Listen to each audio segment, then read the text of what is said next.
బొబ్బిలి నియోజకవర్గ YCP MLA అభ్యర్థిగా Sambangi Venkata Chinnappala Naidu nomination దాఖలు చేశారు.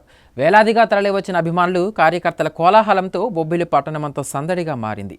ఎమ్మెల్యే శంబంగి వేణుగోపాలస్వామి, శ్రీ ఆంజనేయ స్వామి ఆలయాల్లో ప్రత్యేక పూజలు చేసిన అనంతరం బొబ్బిలి ఆర్డీఓ కార్యాలయానికి చేరుకుని ఎన్నికల అధికారికి నామినేషన్ పత్రాలు అందజేశారు. వైసీపీకి ప్రజా ఆదరణ ఉందని బొబ్బిలి వైసీపీ ఎమ్మెల్యే అభ్యర్థి శంబంగి వెంకట చిన్నప్పలనాయుడు అన్నారు. బొబ్బిలి ఆర్డీఓ కార్యాలయంలో శుక్రవారం నామినేషన్ దాఖలు చేశారు. ముందుగా బొబ్బిలి వేణుగోపాలస్వామి ఆలయంలో పూజలు చేసి వేలాది మంది అభిమానులు, కార్యకర్తలతో కలిసి వైసీపీ కార్యాలయం నుంచి భారీ ర్యాలీగా శ్రీ ఆంజనేయ స్వామి ఆలయానికి చేరుకుని ప్రత్యేక పూజలు చేశారు. అనంతరం ఆర్డీఓ కార్యాలయానికి చేరుకుని ఎన్నికల రిటర్నింగ్ అధికారి సాయిశ్రీకు నామినేషన్ పత్రాలు అందజేశారు. ఈ సందర్భంగా శంబంగి మీడియాతో మాట్లాడుతూ రెండవసారి తనకు ఎమ్మెల్యేగా పోటీ చేసే అవకాశాన్ని ఇచ్చిన సీఎం జగన్ కు కృతజ్ఞతలు తెలిపారు. ప్రభుత్వం అందించిన సంక్షేమ, అభివృద్ధి కార్యక్రమాలే తనను గెలిపిస్తాయన్నారు. రానున్న ఎన్నికల్లో వైసీపీ విజయం ఖాయమని జోష్యం చెప్పారు. ఈ కార్యక్రమంలో వైసీపీ నాయకులు, కార్యకర్తలు, అభిమానులు అధిక సంఖ్యలో పాల్గొన్నారు.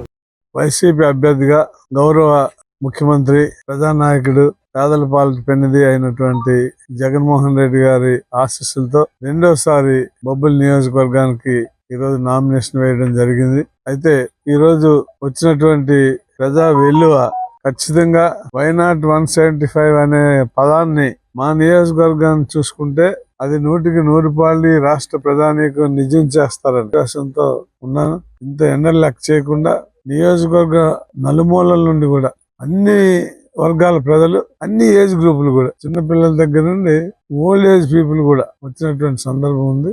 కాబట్టి మన ప్రీతం ముఖ్యమంత్రి, జననేత అయినటువంటి జగన్మోహన్ రెడ్డి గారు ఏ నమ్మకం పెట్టుకుని అయితే బొబ్బిలి స్థానాన్ని నాకు కేటాయించారో దాన్ని తప్పనిసరిగా విజయం సాధించి ఈ బొబ్బిలి ప్రజలందరూ కూడా చిన్నప్పలనాయుడిని ఆయన గిఫ్ట్ గా ఇస్తారని నేను అనుకుంటున్నాను.